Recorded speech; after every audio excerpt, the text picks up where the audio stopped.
So, good evening. Oh, we got Andy in big view on that one. So, am I coming through loud and clear? I seem to be frozen on my screen. Can you hear me, Andy? Yeah, hang on. We've still got you on mute. Let's turn you up. Sorry, say again, mate. Yes, can hear you loud and clear, mate. Good. So, can you see me? Am I moving okay? I'm looking frozen on my screen. You are frozen. I can see myself on the screen. Right, hang on. Two seconds. Let me just change my settings. Let me freeze as well. There we go. There we go. Allow mic and webcam. So I did have an issue with it crashed on me when you went to go away and make your cup of tea. It went and crashed on me. So give me a second while I just try and set it off. Blame me. Go on, blame me. So am I frozen or am I moving yet? Now you're frozen, mate, and I'm in the main screen. So welcome in to the Block 9 podcast. This is Mike. Oh, am I moving? No, I'm not moving yet. Yeah, and in the top right-hand corner, you've got the Crazy Pilgrim, and down below we have Marcus. Welcome in, Marcus. Hello, Mr. Bean. Oh, we've got Ryan in with us. And Ryan is here as well. Yay! Welcome to everyone in the live chat as well. Blaz, I noticed you in there as well, mate. Welcome. Yep. So what we'll do is so Rooney out, Hallett out. Let's all start again, shall we? No, of course not. Right. Anyway, let's get this show going.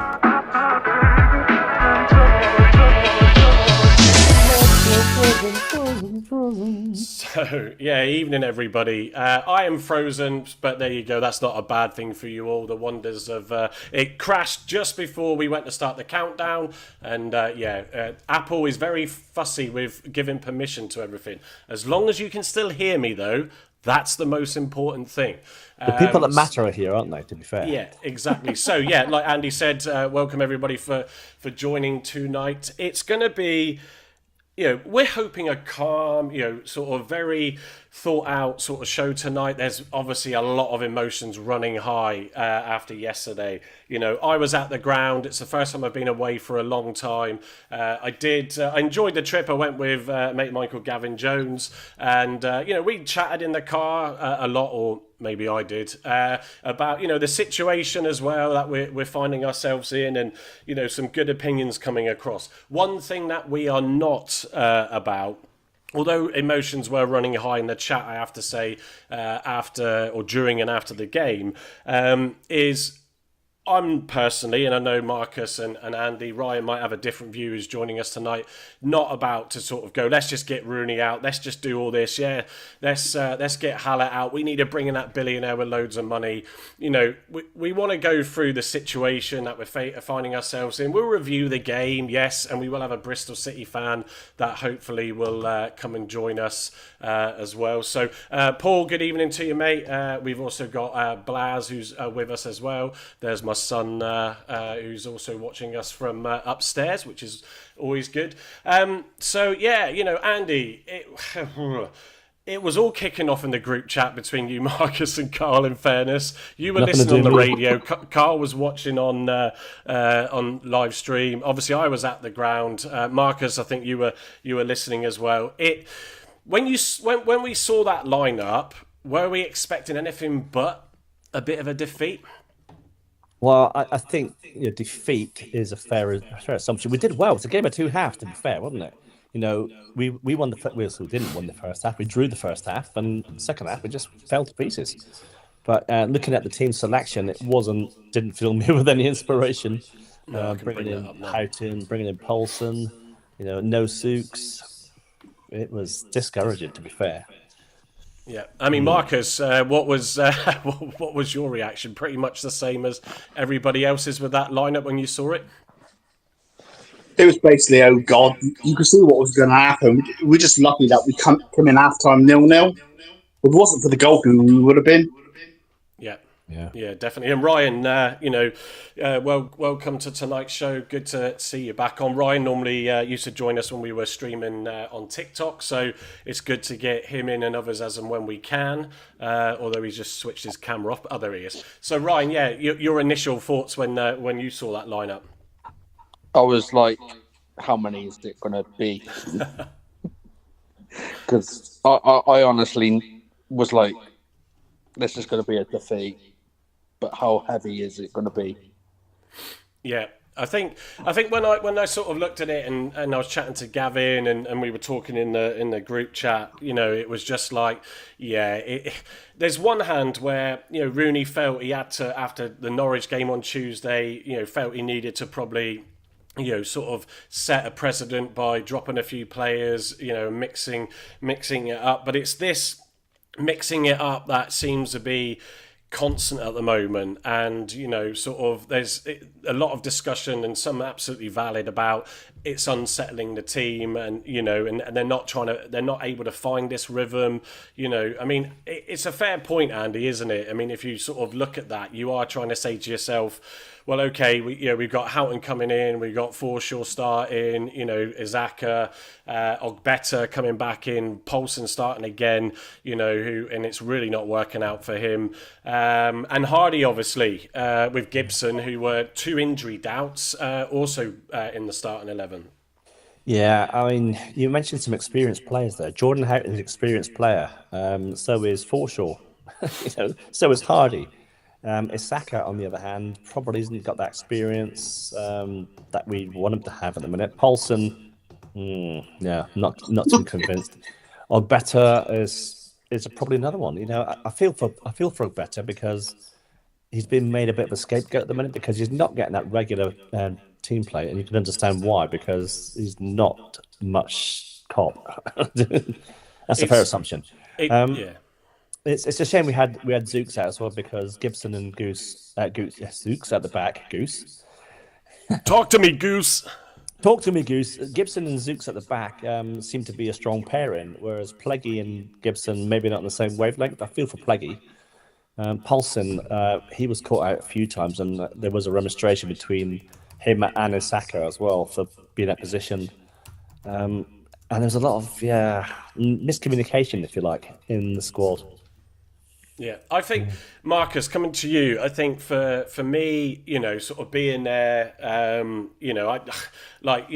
didn't expect to win, like I said, as most of us didn't, and certainly with that lineup coming out. But the first half, I actually, felt satisfied with, which is an odd thing to say when we were massively under the cosh, sort of, seeing it where I was to the far left of the corner, it did feel like the guys were trying to defend for their lives and try and put on that a bit more of a gutsy display, in that game. But again, we managed to get away with obviously not conceding that first half. But how did you hear it or see it when you were watching or listening to the game?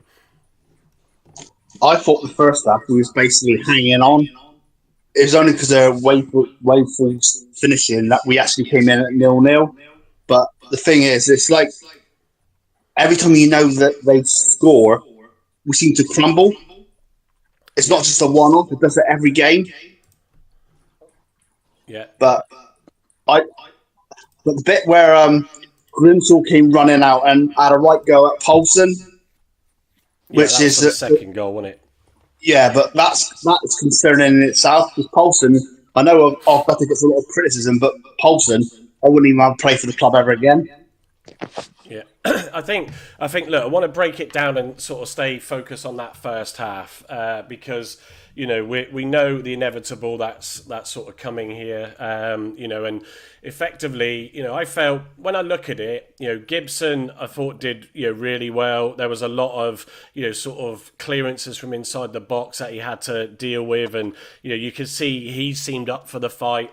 Pleggy, again, I didn't think was too bad. We'll come on to Grimshaw and those brilliant saves in a minute.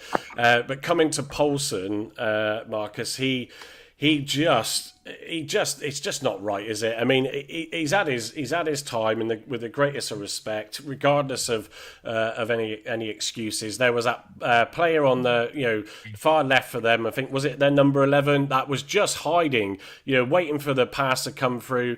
And Poulsen was so reliant on Izaka in the first half of the first half, if you bear with me, and then Mumba in the second half of the first half when those two switched to try and get him out of the hole. To be honest. Basically, had to double up on him. That's why they put Mumba in the second half to mark him, because he's a better defender than Isaka. But basically, Poulsen's basically wasting a space. he's not good enough. He's not quick enough. Yeah, I think. You know, Go on. you can see it at mile off. Like he's had a few games. I mean, the best time he's ever been is when he spoke in the interview. Yeah. But apart from that, he's well out of step. Yeah, I think he just Ryan. It was I don't know what else you can say to it really. I know it's a Rooney sign in. Part of me says that with the lack of options that we have for ourselves, Poulsen was one of those where Rooney thought, look, he could be useful in the squad. I don't think he was expecting him to come in and make miracles. He had a little bit of an injury niggle, didn't he, after the first game, but he just really hasn't settled. I mean, can you really see him getting back in any squad now going forward, even with the injury crisis we have? I don't think he'll get back in at all. Yeah, I think he's made a claim for himself, and he can see that he's struggling. I mean, I was like, why are we starting him again? But obviously, with the injuries we've got, we're down to the bare bones. So, what can we do? Yeah, I think, and that's going to be one of our key points as we when we move away from the match analysis. That is definitely a situation that is not easy for any manager. But yeah, what's your thoughts, Ryan, on Pleggy's performance in the game? No, I think Pleggy's doing well for himself because, like, last season he was given a lot of chances, and I thought he stuck up to it. But he's had a lot of injuries as well, whilst being at Argyle, and I think this is probably his best spell being in the Argyle team. Yeah, he sort of wasn't brilliant in the last in the game against Watford so much and Norwich. He did start in Norwich, didn't he? I'm having a blank at the moment, but yeah, I think he's sort of come into a run of games, and you expect there to be a bit leggy. I said that about Sorinola.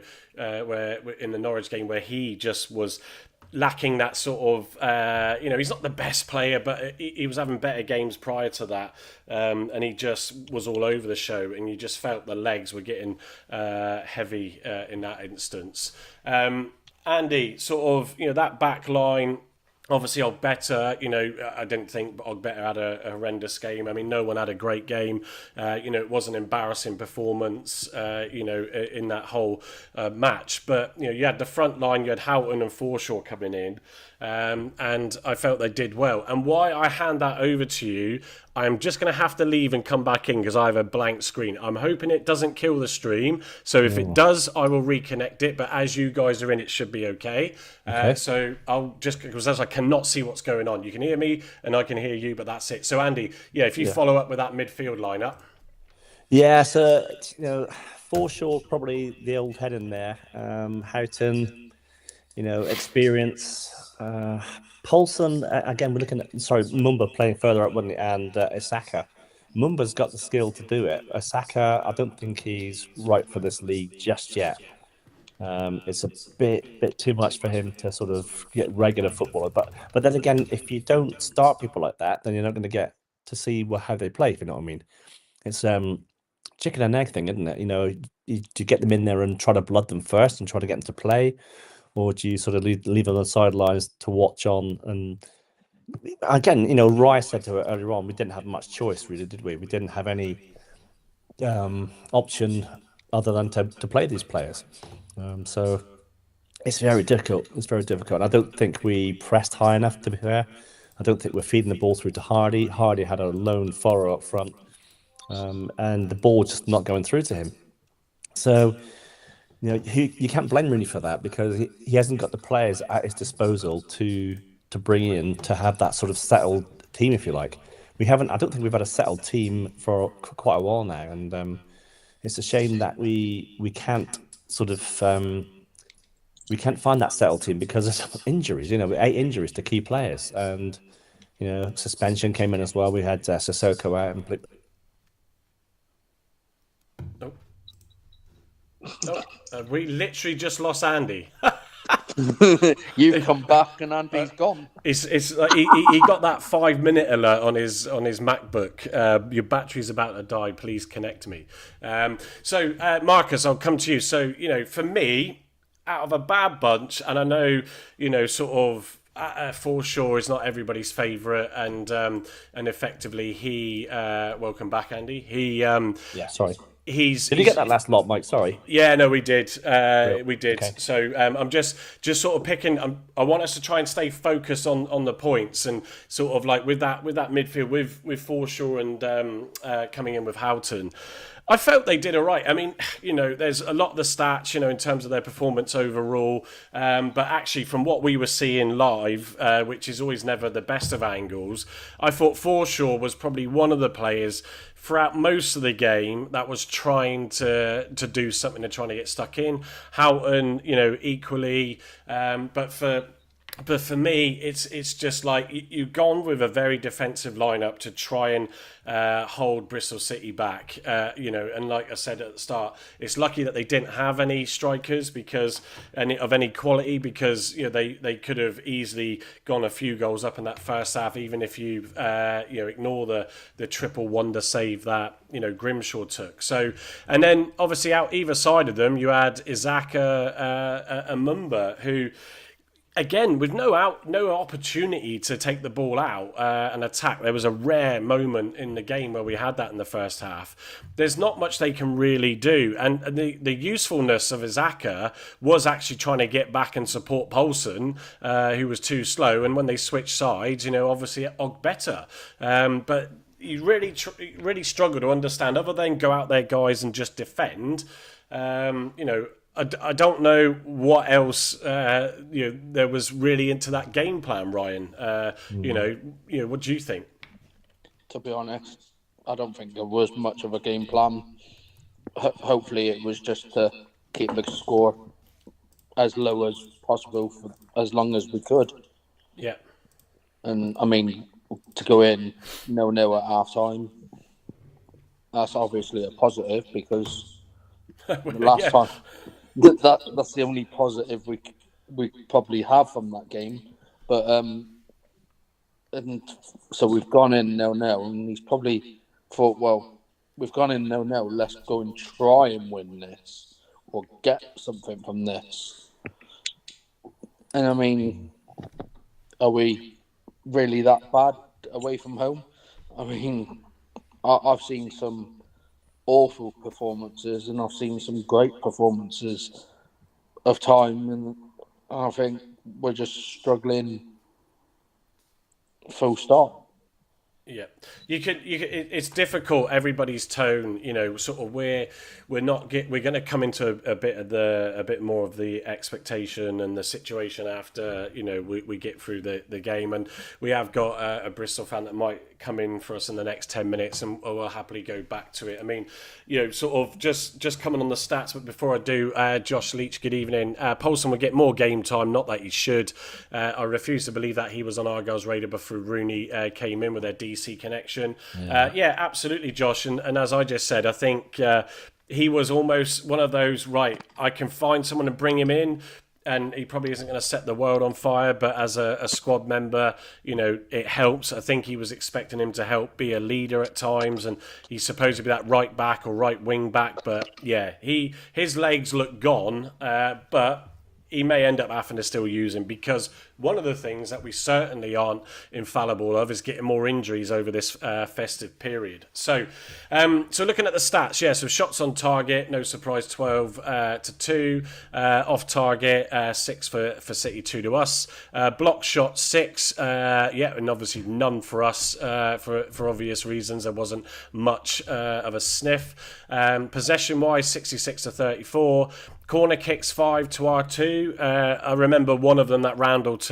And when you get these chances in the game, you really, really have to make sure you take advantage of it. And the one corner that he had that I remember in the second half, it was weak, and it just went to the defender, the first man, and it got taken away. Now, when your heads are dropped and you're really struggling, you've got to at least make these things work. Set piece, coach, all that sort of stuff. What are they doing there? Where are we with that? But that to come on to later.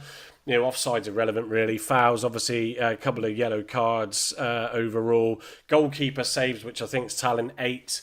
And that was probably the startling, or the sort of key thing from that first half, Andy. That triple save from Grimshaw, which watching it live was absolutely impressive. Seeing the replays was even more impressive, wasn't it? Oh, man, it could have been so much worse. Marcus alluded to it earlier on. I mean, it could have been a lot worse. We could have been 3 down at half-time, before half-time. Yeah. So the fact that we got to half-time at 0-0 was a miracle, and that's testament to Grimshaw. People are saying, "Oh, Grimshaw's crap." I don't think he is. I think he's a good keeper. It's the people in front of him that are the problem. It's you remember you had no Zooks, you had Gibson coming back in from for whatever reason he was dropped. Pleguezuelo and Alberto at the back. It wasn't doing very much. So No. and Paulson, of course. Yeah, I think, the Zooks one's interesting, isn't it? Because of, sort of that surprised us all. I don't know if anybody knows if it's been confirmed yet as a definite injury, to him, or, whether it's something else that happened on the training ground with Rooney that's kept him out. But before I sort of move on from the first half, if we look at the subs bench, you had obviously Soranola on there, which I think was right to drop after Tuesday's performance. Callum Wright, he didn't have a great start on Tuesday, so he was on the bench. JB, then Bundu, again, who also started on Tuesday, didn't have a great game, and Al Hajj. But the one that stands out is Darko JB. And Marcus, even if you think, well, there might be a chance to get something on the break, even though we're going to go all out defend, he's a surprise one, isn't he? But then if you're going to play Houghton and Forshaw in the middle there, what else can you do other than put him on the bench? I think basically we went out from the start to park the bus.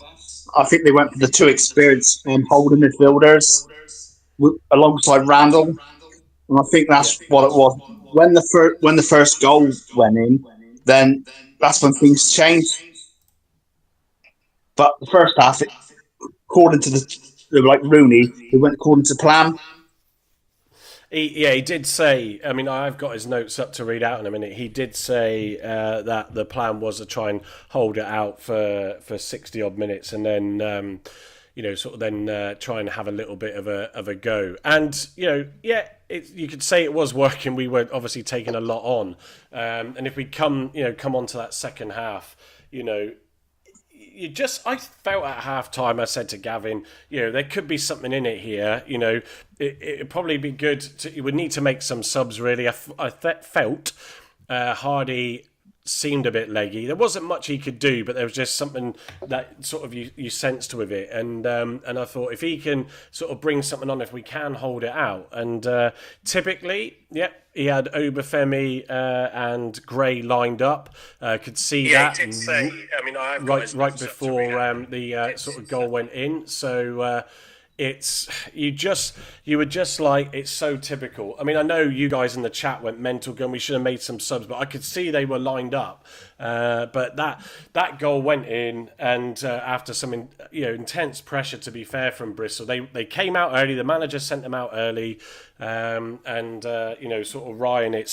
We might not have conceded it early, but when you still concede that first goal, and then soon after that superb second from Matey, and you watch the video back, and you're just like, how many, and not just Paulson, there was 2 or 3 other defenders there, and he just went, oh, there's the door, thank you very much, and it was almost like they couldn't be bothered to try and take it off him.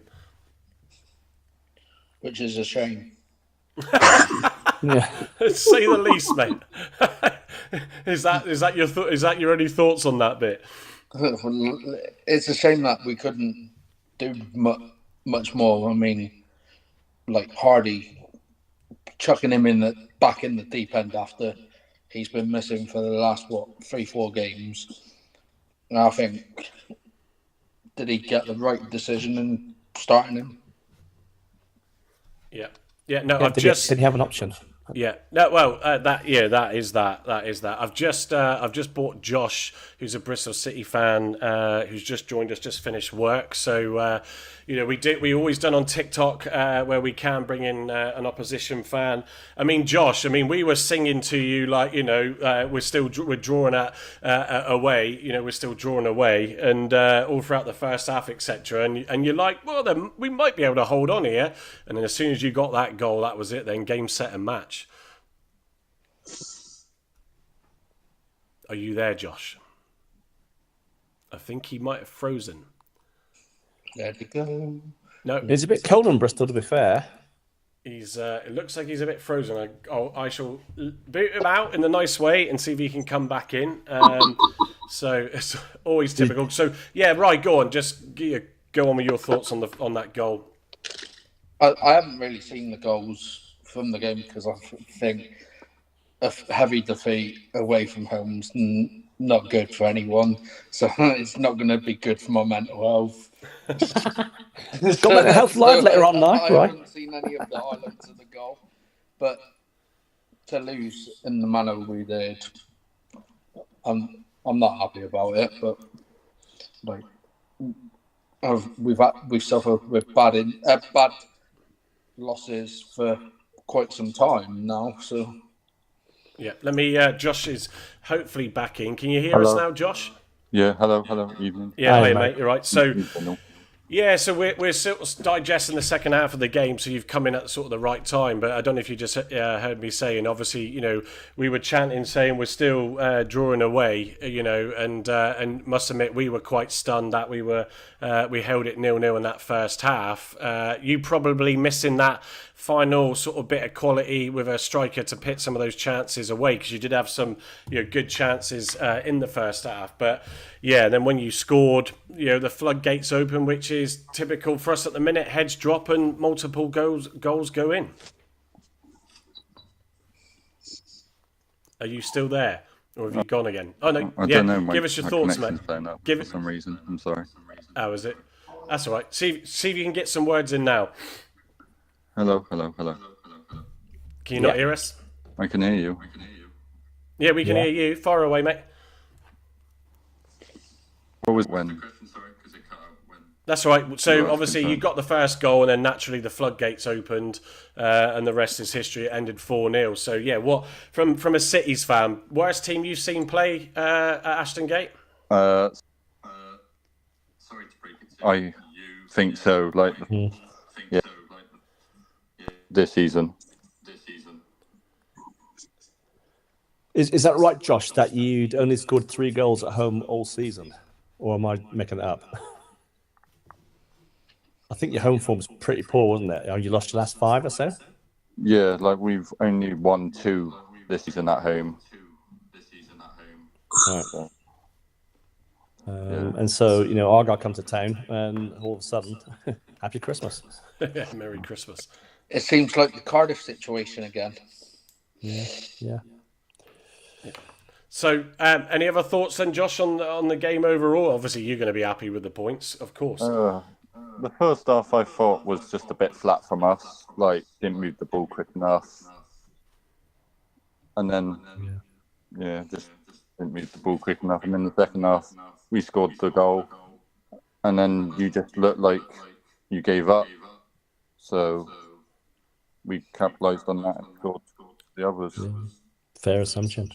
Yeah, I'm nodding away in agreement, but you can't see me because my camera clip has frozen on me. So I could see Andy nodding away there as well. It's funny how we've gone from playing a couple of teams in the first half of the first half of the season. Those first few games where before the sort of the collapse that's happened, where teams are saying, "Christ, best team I've seen play in a long time here," and now it just seems to be, the worst team that we've ever seen play. It's amazing how things have turned on their heads, Andy, isn't it?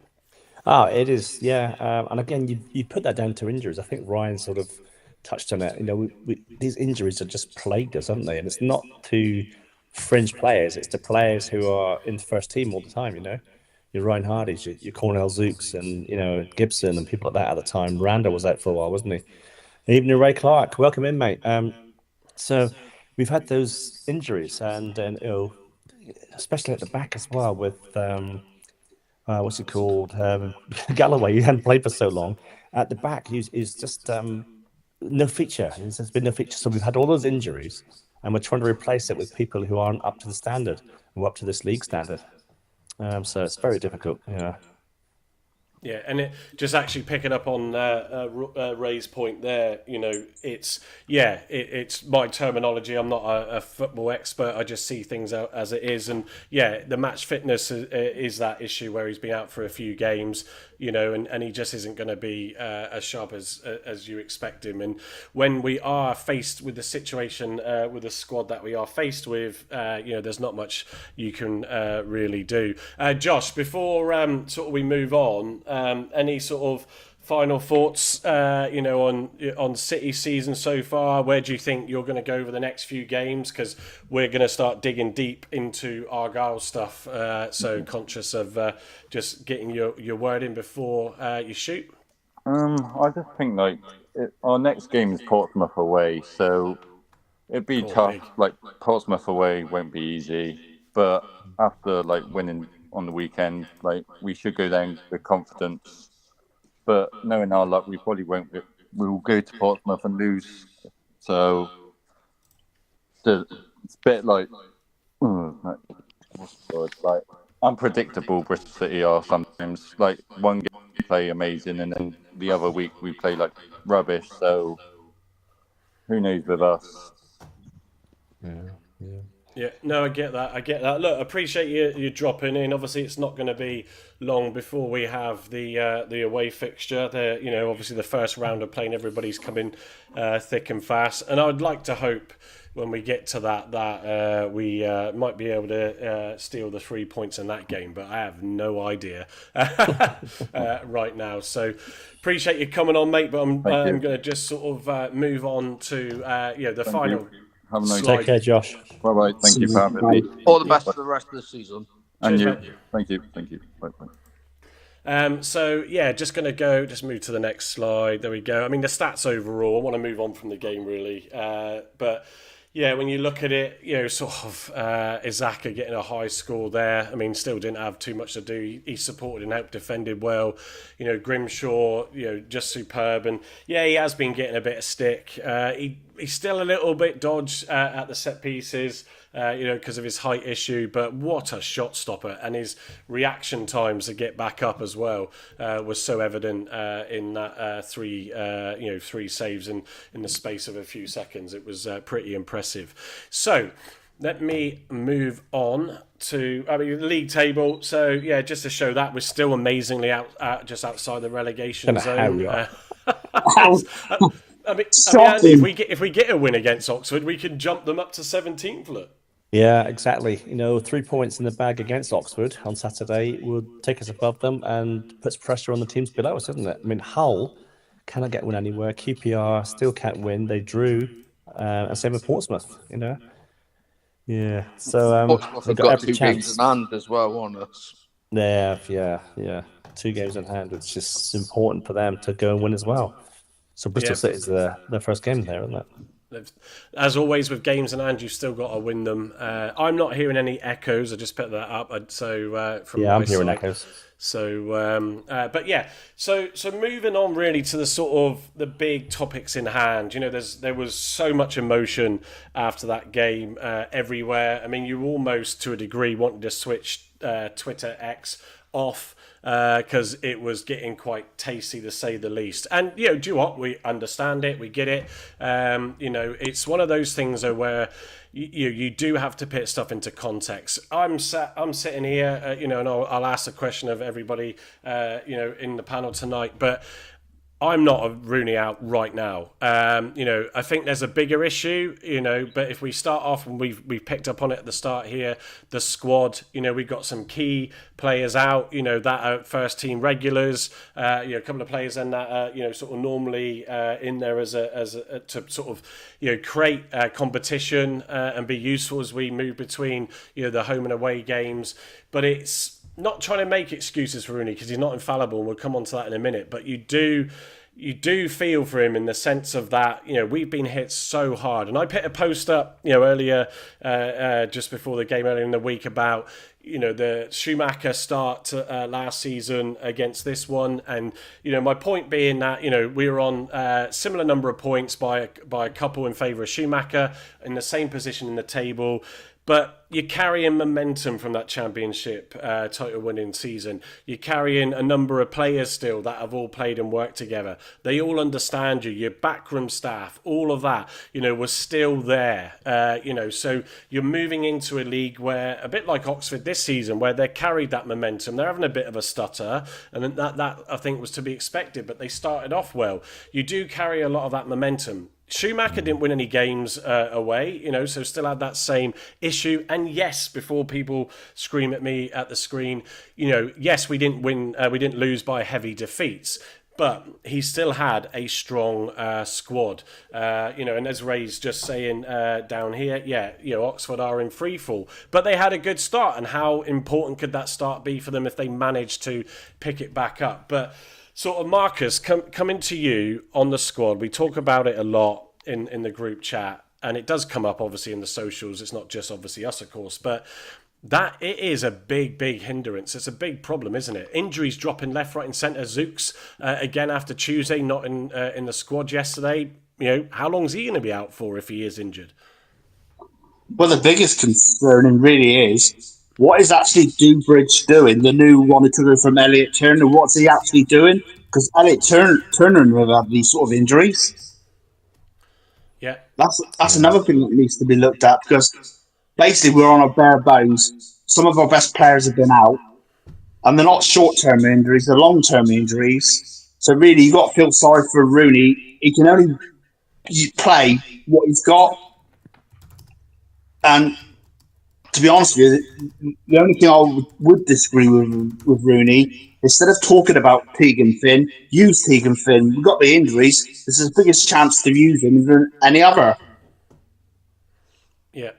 I think the sort of actually didn't add it as a bullet point actually in terms of the youth. But yeah, I think the injury side, Rooney sort of mentioned it, didn't he, in his presser, about why we got so many players that are picking up injuries. I think the older players, when you look at Edwards, it made me so nervous when he was playing every game, the Saturdays, the Tuesdays, the Saturdays as well. And I just thought, if we're not careful, we are going to lose him. And we didn't just lose him for a game or two. We've lost him until January. And our captain, a player that really does, drive the squad. He's not always the best player at times, but you know that he's going to try and dig deep and get the players going. And he certainly wouldn't accept heads dropping like they have done in every game away recently. So I think the treatment, I don't know what they do at the club and how all that works, but things have been mixed up. I mean, don't forget, when Schumacher went, he took every man and his dog, didn't he, pretty much, other than leaving Nance behind. So I think you cannot ignore, Andy, can you, that we are playing with bare bones squad. Players that wouldn't, in some cases, not even be on the bench if we had a fully fit squad. Yeah, you've only got to look at what he brought in, really. Guys, if can you set your things on mute, because there is an echo going on. Oh, is there? Yeah. The players that came up with Schumacher are very much League One standard at that, right? So Hardy, Whitaker, all those players that come up through with Schumacher. Even I wouldn't say Edwards, because Edwards has stepped up a bit, Rando, but they are sort of at their very best League One players. That's my opinion, okay? Because they can't cut it in this league. They haven't done it. We had that memento when we came up, as you rightly said, Mike, and we deserved to win those first few games of the season under Schumacher. And then he goes at Christmas and everything goes wrong. Everything was with panic, and we bring Foster in. And to be fair to Foster, he won 2 games away from home, Middlesbrough and Swansea.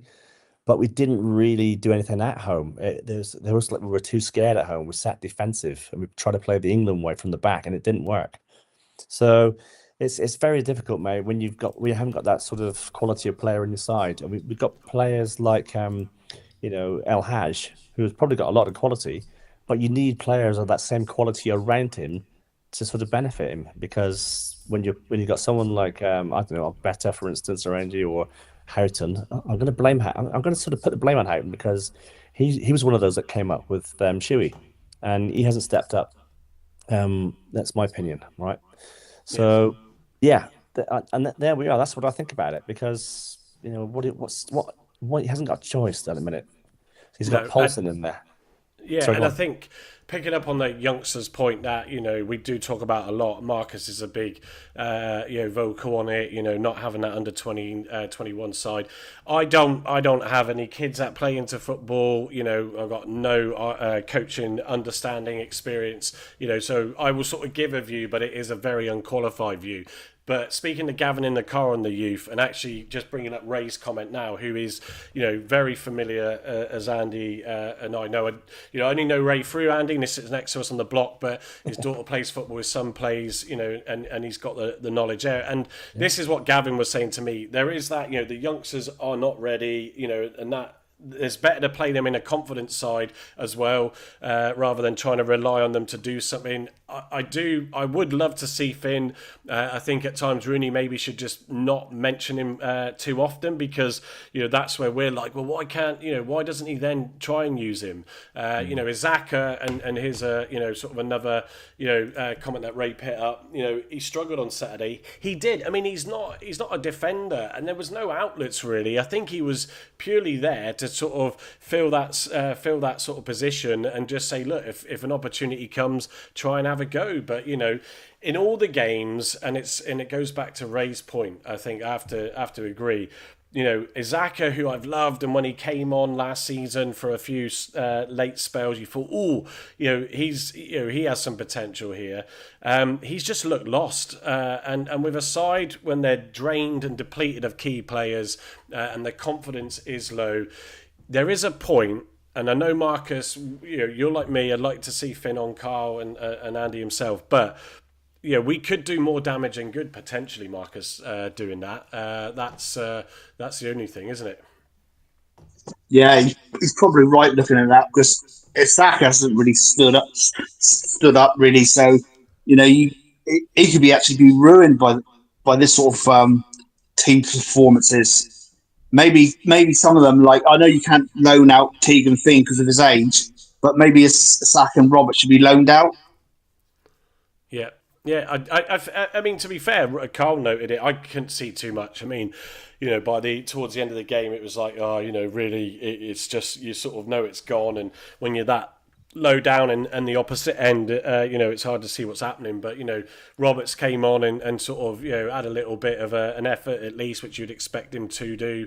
But yeah, it's trying to bring them in a confident side. That's where they're going to sort of get the best. The players are going to be then sort of communicating to them, telling them what to do, rather than worrying about, oh my God, mate, he's going to run past me again, and we're going to go and concede another goal. So look, I think on the squad point, and Roy just sort of bringing you in on the squad point. It's depressing, it's frustrating, but when these players that are out currently come back in January, and this is why I'm holding out on the Rooney situation, but when they come back in January, there's no guarantees, and also we don't know when in January, but it's going to feel like we've signed a whole load of new players, isn't it? Yeah, I think it will. I mean, it's going to be like having new signings. Like Sissoko's going to be back hopefully in January, and he's been out since after the Cardiff game. Obviously, he got his 3-match ban, and then obviously his injury. Hopefully, we're going to have Dejani back as well. We've got Galloway coming back. Well, you got Galloway, Hazard, who should be back, and Galloway could even be available for Oxford. Hazard, is he going to come in and take Grimshaw's place straight away? I think that's a hell of an ask. I know some people might say, well, would like to see it. Everybody's position is up for review. The biggest one, though, that obviously is, I don't know if it's been 100% confirmed from the club, but Whittaker now looks like he's out until mid-Jan with a broken toe. Which he suffered against QPR, I think they said. Yeah. So, which was quite a few months ago. So, is again though, are we trying to get a player to play and carry an injury with injections? And has that been why he's not, been in the game so much? I mean, one of the things I'll agree with, from other, sort of views and comments that I've read or listened to, is definitely he is. You can say he's been missed, Ryan, in these games, even though he's still frustrating at times. He's definitely better to have in the squad. I think Bundu, certainly, and Azaka have not really set the world on fire for him not being there. But yeah, he's still going to be missed, isn't he? Because he can turn a game. Oh yeah, he can turn a game. I mean, I am his biggest critic, and I'll admit that, but. I mean, there's a lot of us that wish he'd do more. And is this the reason why he hasn't been doing more? Because he's picked up the injuries? Yeah. It's an interesting one because you don't ever give anything away too much, do you? But, I mean, Andy, he's still likely to go in January, isn't he? Whatever we look to get for him, I was having this conversation with Gavin. There should still be a decent amount in there. He doesn't turn bad overnight, and he's going to go into a squad if there's potential still at Burnley where they're going to pass and move the ball so well and have freedom of the field, and also. A team like that, and Gavin made a really good point on it, that have got really good players all over the park, whereas we have two flair players, really good players in Sissoko and him. You can man-mark those, but you can't man-mark a whole squad of good players, can you? So, still going in, Jan? Well, I don't know whether they'll come back from. They might do. They said they've got 112 million quid's worth of player injury on the injured list at the minute, so they're going to come back. So will they need him? I don't know. I'm hoping he'll stay, but then again, there's a part of me that says I hope you go because you're not doing anything for us. I think his mind's not in it at the minute because of Burnley. I think Burnley sort of might have made a bid in the region of, I don't know, between 10 and 15 million in the summer, and it was rejected by us.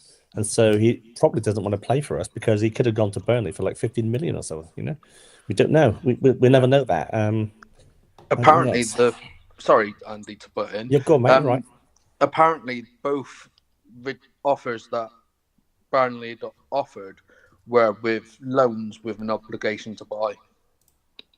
Yeah, that was true. Yeah, that was. We don't know. We don't know where his mind is at the minute. To be fair, Whittaker, we know he's injured now, so he can't play any part until January. So again, that's another sort of forward player that is going to be out. And you can't sort of rely on Hardy for every game when he's got no support. He had Saka behind him yesterday, who wasn't sort of getting the ball through to him. We're missing that Azaz player, aren't we? That typical, and this is where Al Haj comes in.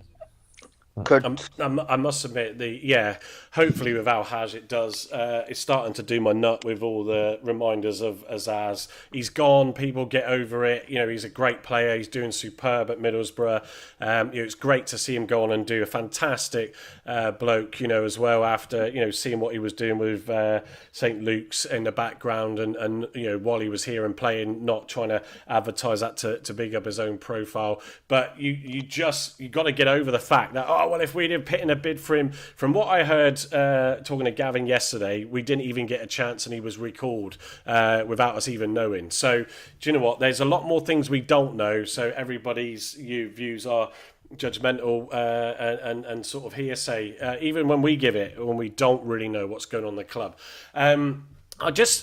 Before I go to Rooney, just on the players overall, it is so incredibly frustrating. I mean, I would be mega embarrassed as a player. It was an embarrassing performance again yesterday. I mean, how can you sort of go out your front door and think, oh yeah, I'm going to train up this morning, ready to go for an away game, because oh yeah, do you know what? If we concede, I just can't be bothered.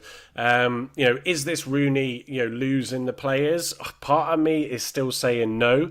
Oxford, I think, will be massively telling on that, but they have to, Andy, don't they? Absolutely stand up and be counted in this, because that goal, I know Ryan said when I went to him he didn't see them, so didn't know that, so wrong person to go to it. But that second goal when it went in was embarrassing. It was. It should have been closed down. I mean, and I only saw the clip because someone posted it, and we should have closed it down. Houghton was nearest to the ball.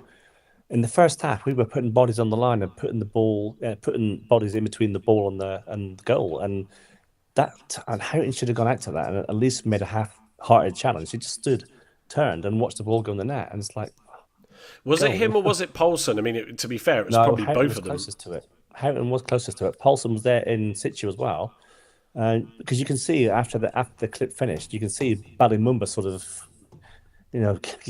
why, what's going on.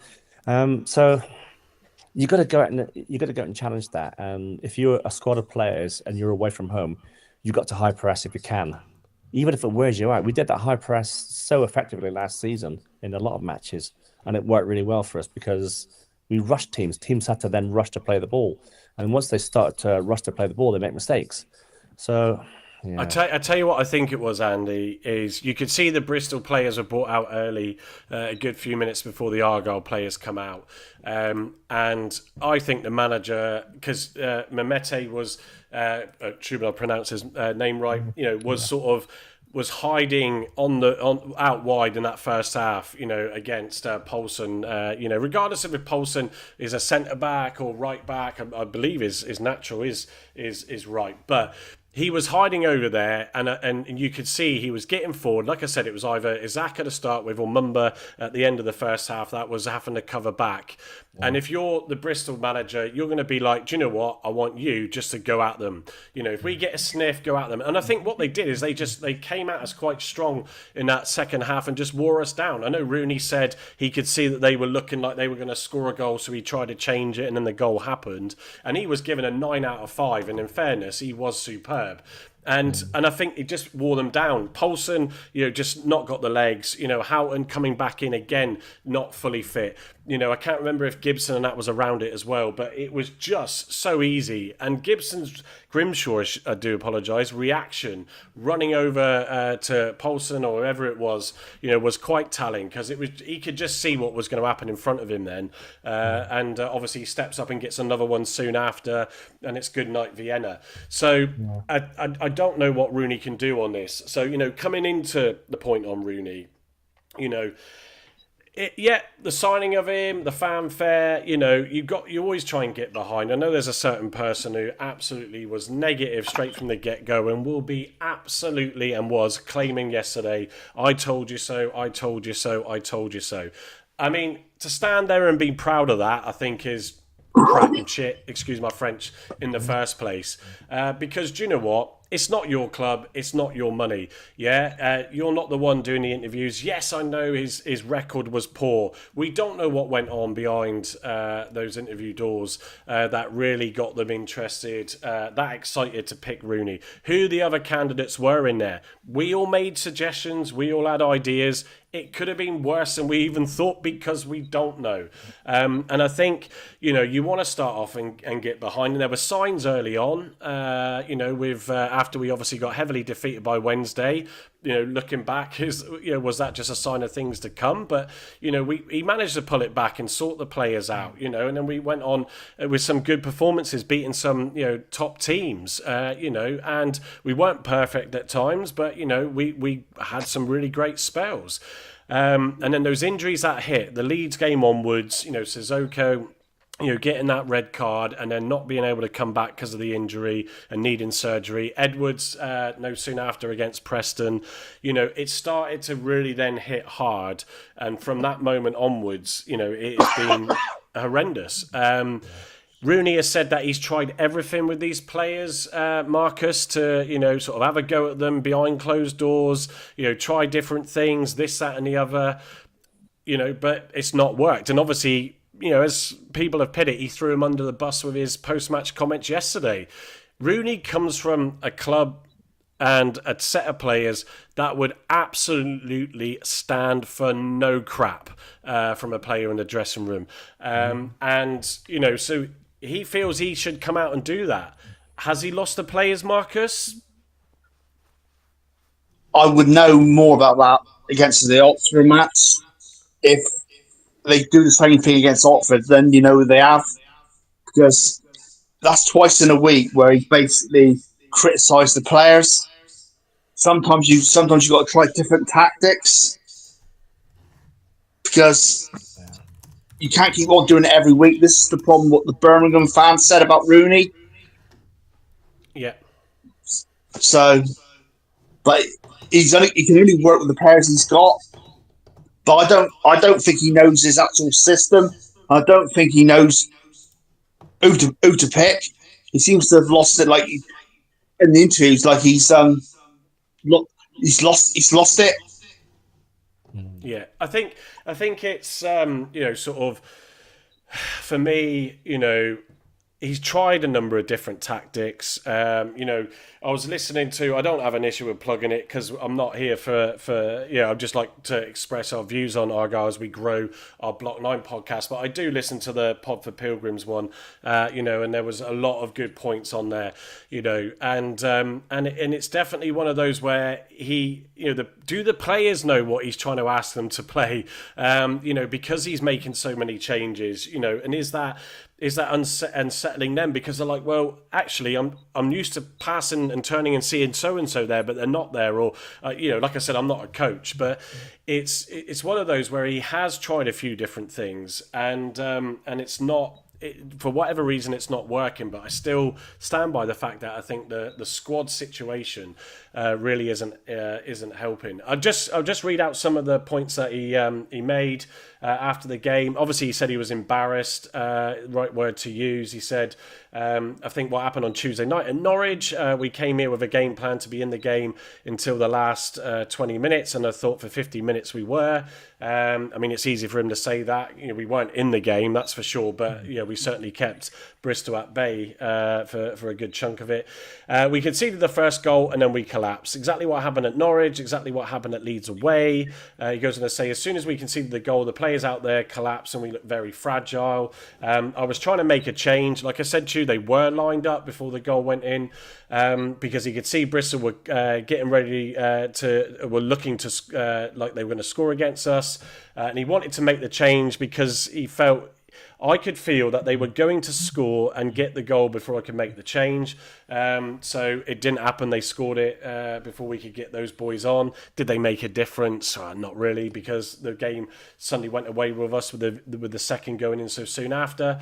I wanted the players out there to try and show some character and some strength to help us get back in it. Unfortunately, we never did that. I did feel, gents, actually there was a little bit of a spell. Ogbeta got down the channel a little bit. Forshaw, I think, was desperately doing what he could to get the ball in and miss an opportunity to have a shot at goal. So I'm clutching at straws, but there was some moments after they scored. Obviously, very frustrating, very disappointing. When we're going into this in other away games, you need to dig deep and find something within you.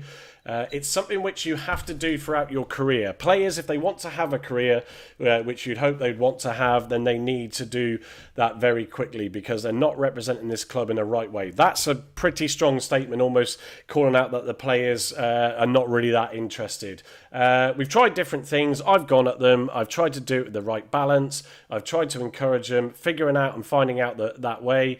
That's my job, and ultimately it's my responsibility. I take the responsibility, of course, for the results. I'm the one picking the team up, picking them up as well still, putting them out there. But I think the players now, they need to realise that they have to do a lot better. From the start of the season, away from home, we haven't been good enough. Tuesday's result, is far from anything I want to see. And that, I think, Ryan, is key, isn't it? He can't. We always say this about managers that are struggling. You can't suddenly kick the ball for a player. When you're not making a 5-yard pass or you're not seeing a run of a player. And you're turning and going, oh, where do I put it? And your confidence goes. I mean, how can he fix that problem? It's hard to fix a problem that needs fixing more than like I think, like I say, there's problems with upstairs. I think more, and that's what's causing Rooney to be unsettled. I think. Yeah. Yeah.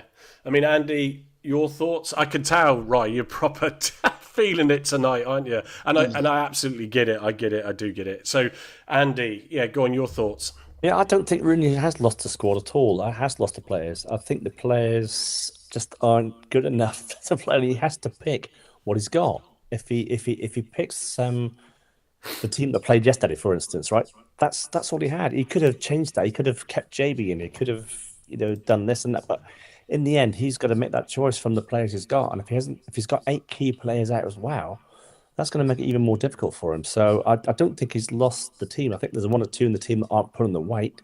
Paulson, for instance. I don't think Paulson should be wearing a green shirt again. But I don't want to make him a scapegoat, because there's another sort of 10 players on the pitch. We did have those chances yesterday to run at them, and I know Adam Randall had a good run at, a direct run. And sometimes you've got to take the game to these other teams.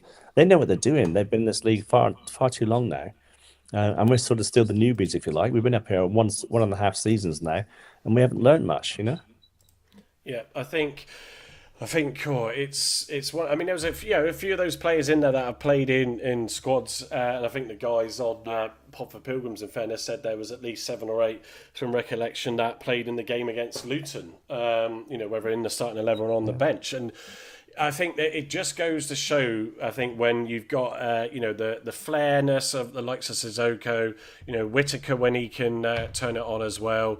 It makes a big difference to everybody's confidence in sort of playing their game, and like you say, when someone's not pulling their weight, it's, and for Paulson, like Ray's just said, why would Rooney really play him as a wing back or a right back, but he was out there. It comes on to, and it's the next slide where the bigger issue lies, and I think sort of a key topic here, but Richard's saying there's lots of players out of contract in the summer as well, so players I should say, need to be playing for their career, and it's almost like Rooney suggesting that some of them are not at the moment maybe interested in that. So I think the other side with Rooney is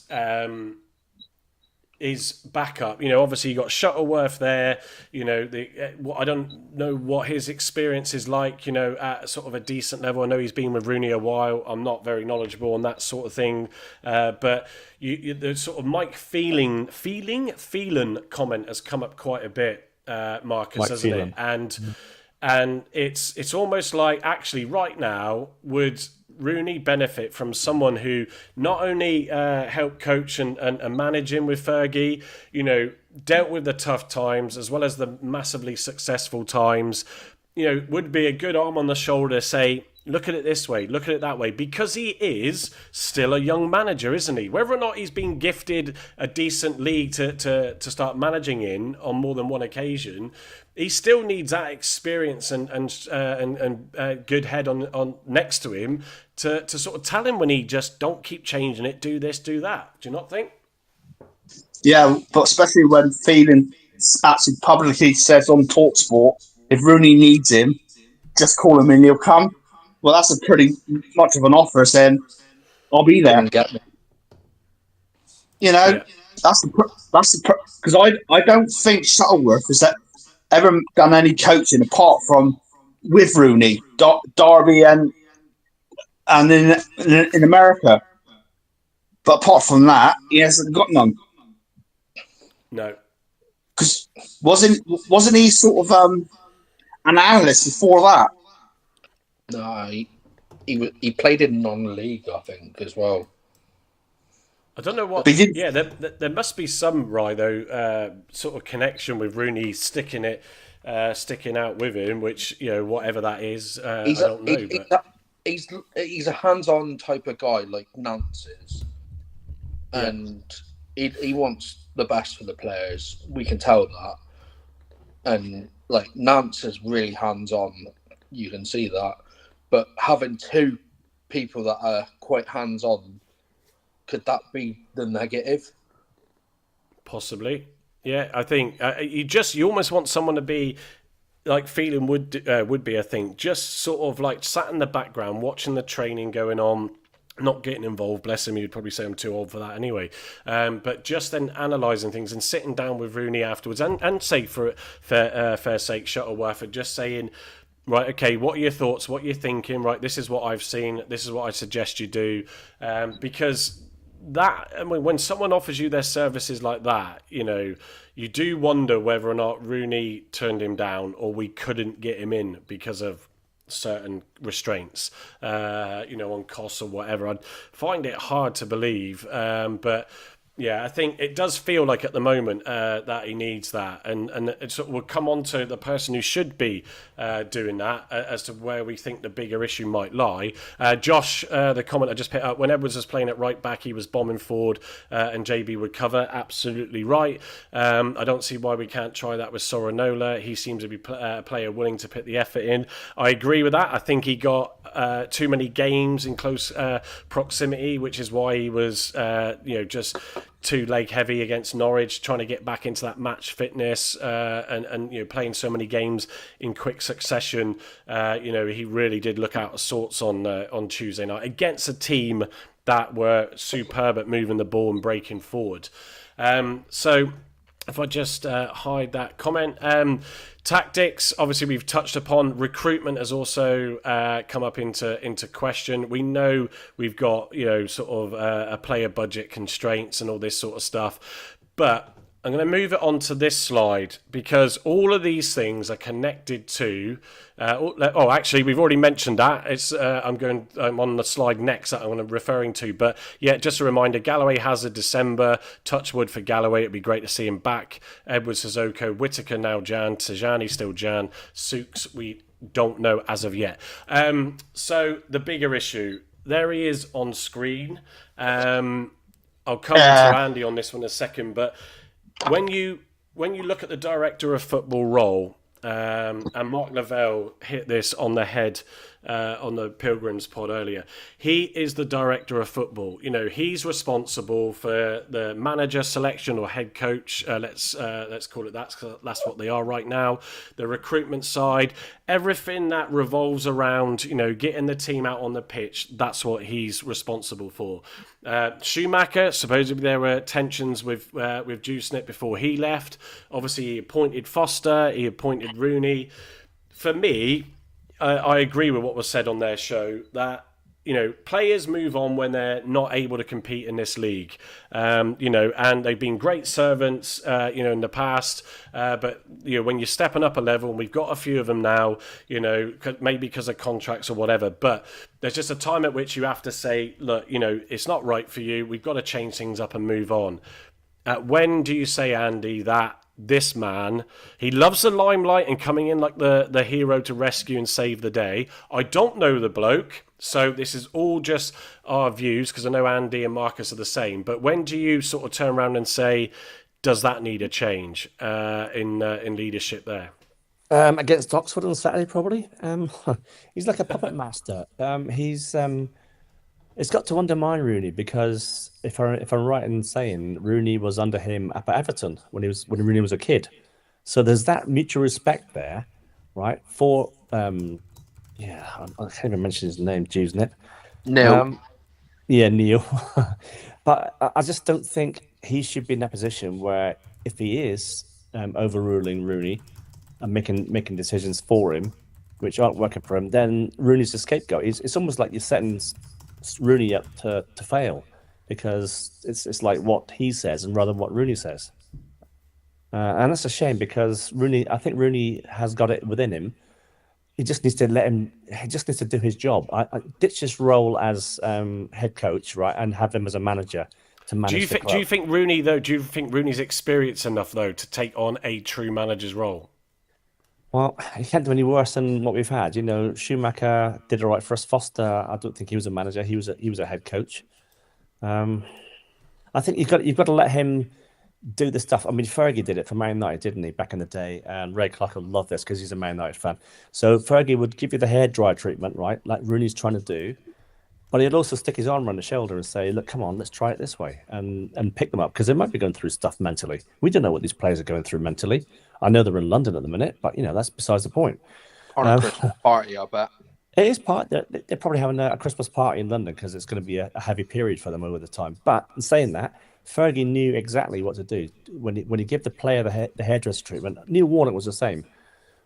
He gave him the hairdresser, but he also went around and put the arm on the shoulder and saying, "Like, come on, it's going to be all right. I still believe in what you do. Just do it my way. And that's the way to manage." But when you've got someone overseeing all that and pulling the strings, if you like, the puppet master, then it's going to undermine. Surely it's going to undermine Rooney and the playing staff because Rooney's having to play the players that maybe he doesn't want to play. Yeah, I mean they do. I mean, as within that role, he can have a lot of say in what goes on in training, as well as potentially even team selection. We all felt that's as you said, the puppet master for Foster.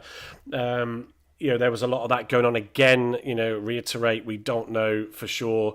All we do know is that Foster, the way he handled and went about things, was clearly not settling for the players. And after he left, there was all the big fanfare, with Dewsnip and Nance and the players all seemingly happy. And yes, we managed to scrape through and stay in the league. But when you're looking at everything, you have to say, as a structure, and actually, as Gavin and I were talking about it, you've got to remember Simon Hallett, yes, owns the club.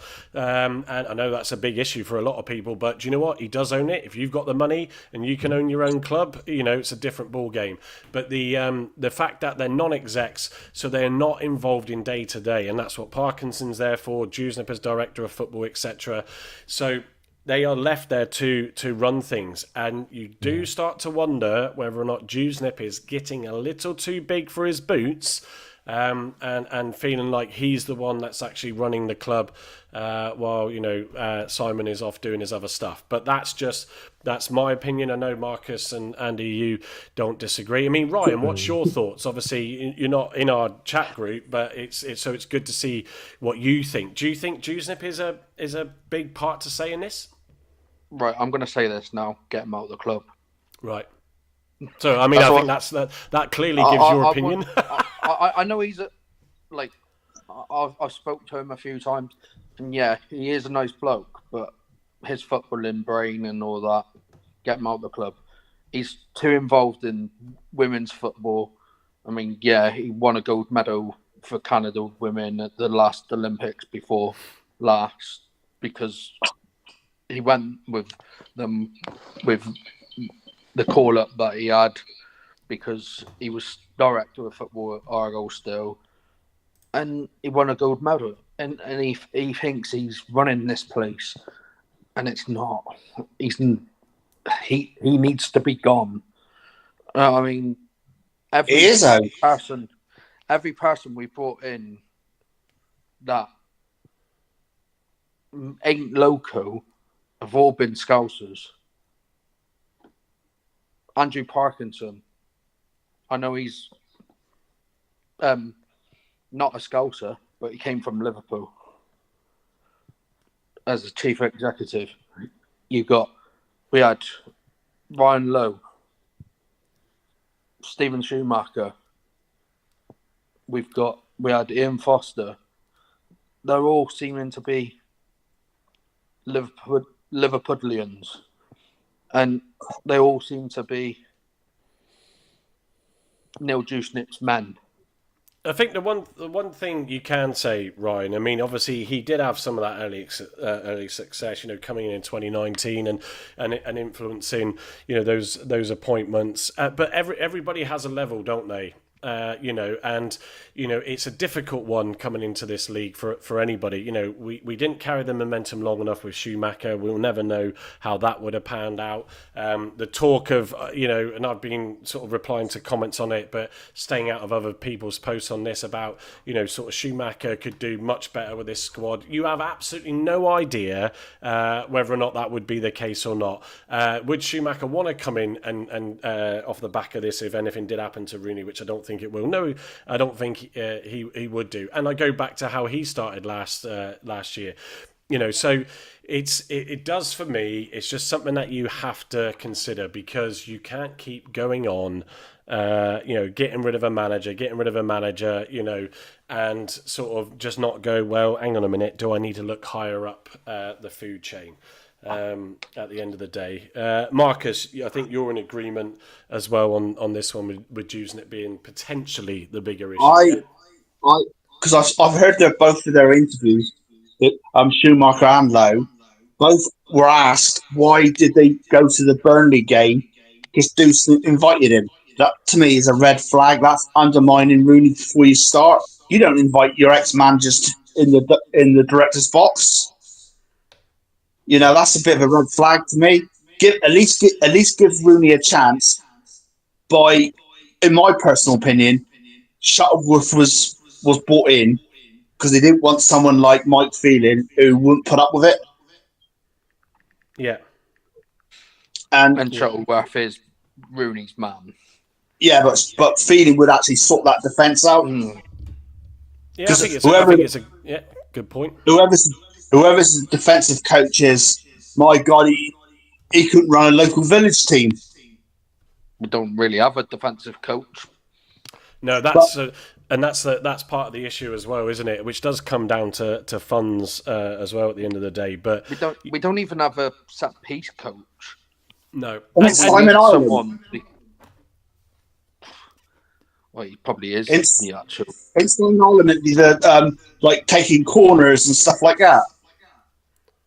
It's quite clear, isn't it? Because like I alluded to earlier, we had 2 corners in this game, and Randall, I can't remember the other one, but Randall with an opportunity in that second half, and it went straight to the first man. How many times have we seen us waste corners?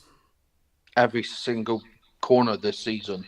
Yeah, from a guy that can absolutely pit in a blinder of a free kick, but for whatever reason just struggles when it comes to corners. So sort of conscious we've been running for over an hour and 20, and appreciate those that are still with us, as well as we know there's another pod that's gone live, and we aim to not cross with them because we in no way are going to compete there just yet, he says, Rodney.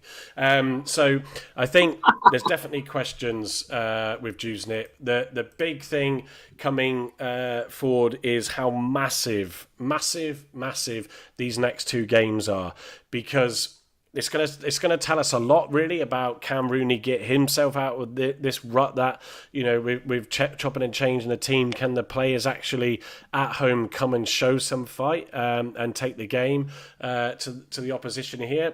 Oxford are on that free fall, so it's a good opportunity or good time to face them as well. But they will absolutely smell blood, and both these teams are going to come straight for us from the off. I would expect that if I was their managers, that's what I would do, because of the depleted side and lacking of some key players in key positions. If we lose both of these, and I'll start top to bottom. So Marcus, if we lose both of these, do you get rid of Rooney? Yeah, I think you would. Yeah, you're going that way, are you? Yeah. So Ryan's shaking his head. So you're saying no. Go on, Ryan. Give us your reasons. I would say I'm saying no. I wouldn't get rid of him because it's changing the manager again for the 3rd time in less than a year. Yeah, and you'd rather see him get the players back in January and see if we can go back to. I want him. I said this to a guy earlier. I said I want him to have the full season and see where we are. If we go to April and we're struggling and we're in the bottom three or anything, don't sack him. Bring in someone that's experienced. And I also said on a post on my personal Facebook, I said, name a manager that would come to Argyle when we're in this sort of rut on the wages that we have and the budget we have. Yeah. I don't Mark think anyone Robbins. would. Yeah. No. Look, I agree. Andy, go on. We lose these 2 games. Are you sticking or twisting? I'm sticking because you cannot lay the blame at the manager for every result because all right, he picks the team, but his team is depleted with injuries. We come back to this time and time again. So you get no points from these 2 games. You've still got until January, till the January window comes in, where you can. I know we're looking at Jaden Dance, we're looking at Michael Baidoo, we're looking at this guy Hamer as well, and then you'll have your Sissoko's back. Then you'll have your key players starting to come back into the side, and then all of a sudden it changes, and we start winning games again, and everything's rosy.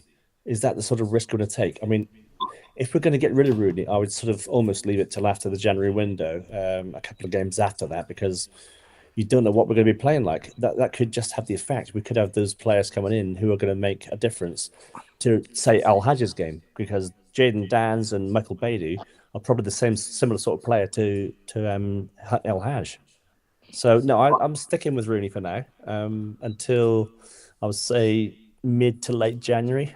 And if we're still in the bottom 3 or around that area, then you've got to ask questions about it. But I think Ryan's right saying, you cannot get rid of the manager now. It's who's going to get in, who's going to want to come to a club in disarray at the bottom of the league with players who don't want to play for the club.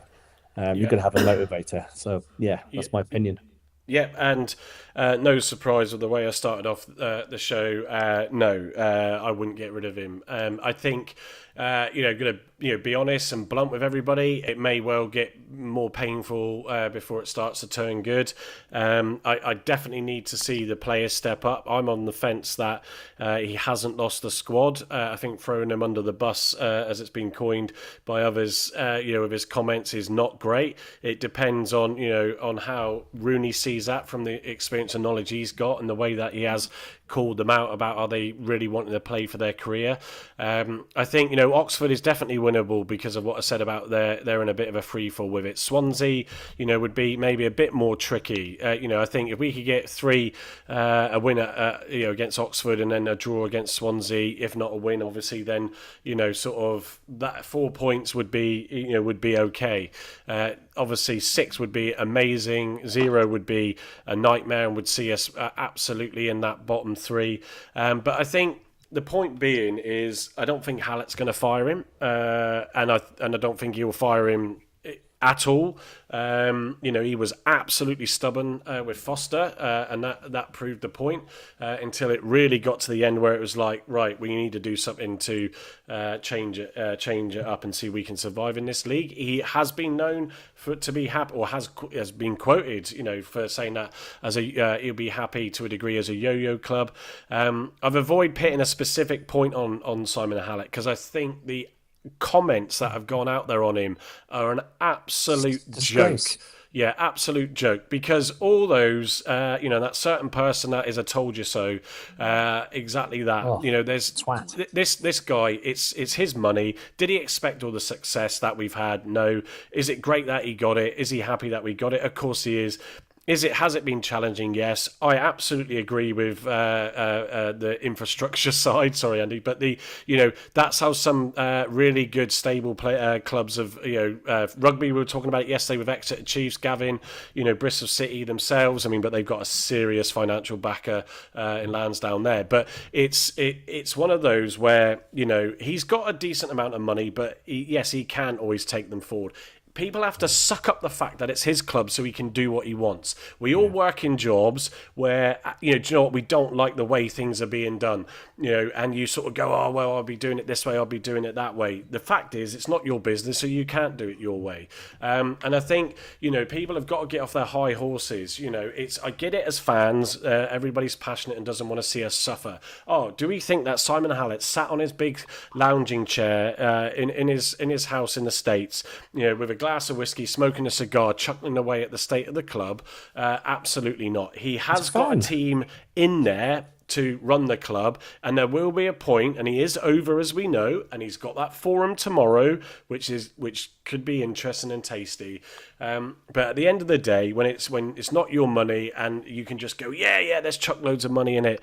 At the end of the day, you wouldn't do that. If it was your money, you wouldn't do that. And, you've got to be sensible. I said it during the week. If you're going to go in and chuck the money at it to chase success, you better have the money to deal with it when it goes wrong, because it can go wrong and it can go badly wrong. So I think, to sort of end tonight's episode, I think, there are issues. Simon Hallett knows what he needs to do. But at the end of the day, look, let's try and get through these 2 games at home. It's going to be tough if we concede early or we're on the back foot. I'm sure the moans and groans are going to come out from the crowd. All we can do is support it and get through to January. That's sort of my final piece on everything. Marcus, any last words from you? Yeah, just really. Does anyone know how much our budget is for January?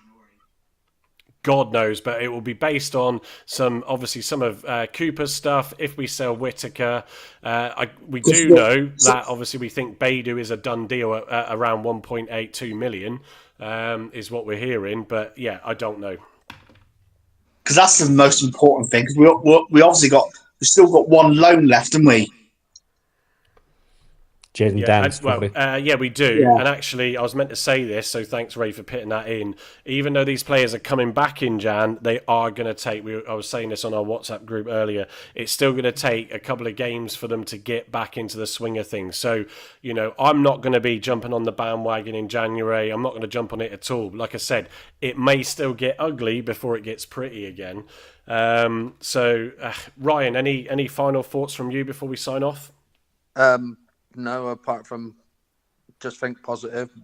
We're never say die club, and hopefully the Greens will push on and get us hopefully all 3 points against Oxford and all 3 points against Swansea.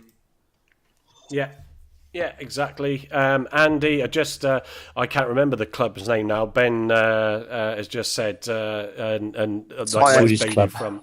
Swedish club, isn't it?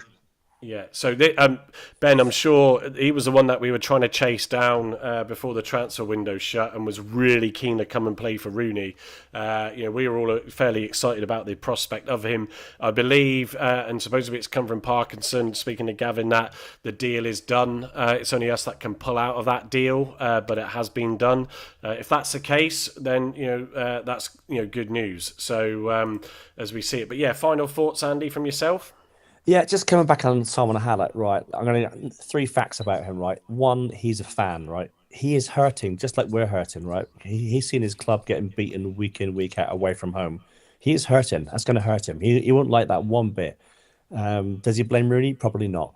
2, if we didn't have him putting the money into the club in the first place, we wouldn't have Argo where we are now, probably. So big thanks to him. Thirdly, what do you expect him to do? He's got investors coming in, hopefully. He's still trying to negotiate with investors. And once we get these investors in and on board, then it could change for the better for us. But we don't want to be chucking money at stuff that we can't afford at the moment because it's just Hallett doing it. If you've got someone who wants to pump millions of pounds into the club, then go and do it. The last thing I will say is that I reckon the backer is Wayne Rooney, and he's going to bring back Brian Lowe and Schumacher as managers. Just a joke there, guys. Anyway, I did and Ben Wayne. Yeah. And Ben Wayne. Private joke within the group. So I think Ray hits the nail on the head with the final comment, and that's exactly it. What are people expecting? We do know that there's it's such a wide base of fans that you are going to get those, and the platforms are there now to be able to be more expressive. And you know what? Yeah, it's people's opinions, but I think unless you really understand everything, don't go throwing out silly comments, like that. It's just it doesn't help anybody. We've got to get all behind the squad, see what we can do, because we're not going to find this billionaire owner overnight that's going to come in and suddenly chuck loads of money at us and and do well. And also, look at the situation with Man City at the moment. So it's Exactly. yeah. Did they actually? As I'm saying that, I'm just trying to check how well they did today in the end. So they lost 2-0 to Liverpool. But in absolute, is that eight? Is that eight Love games? it. Is that 8 games they now 7. lost in a row? 7 games without a win. win. Yeah, 7 games without a win. So and that's a team that have players coming out their ears, that are hitting a spell. United the Pep will be same. available soon, lads. Say again. I said Pep will be available soon if we're interested. We'll Yeah, have him down exactly. here, Yeah. as a head of football. Bring him down to work alongside Rooney. So anyway, yeah, look, on that note, gents, look, it's been a good one. Hopefully we put some points well across. Obviously my camera's frozen since the start. The jumper I do have on It's a blessing. is an Argyle Christmas jumper, but I couldn't stand up to show you that because obviously my camera froze. So you got red but nose? that I was trying to be festive to bring some cheer. It is the first day of Advent after all. Anyway, on that note, thanks gents for tonight. Ray, it's been good having you in. Johnny, Ben, Richard, and Sean have been in as well. So we appreciate everybody that's joined us tonight. Look forward to seeing it on Saturday. We may well do a preview, but fingers crossed we can dig deep and get something out of that game. Have a great rest of your week. If you're Cheers, still around, gents. guys, there is a live on TikTok in about 10 minutes. It's going to be a mental health check-in, so you might want to offload your Yes. mental health. I'll bet Argyle. Ray Clark, good to see you, mate. Thanks for coming in, mate. Appreciate you. See you Saturday. Yeah, cheers everybody. Catch you later.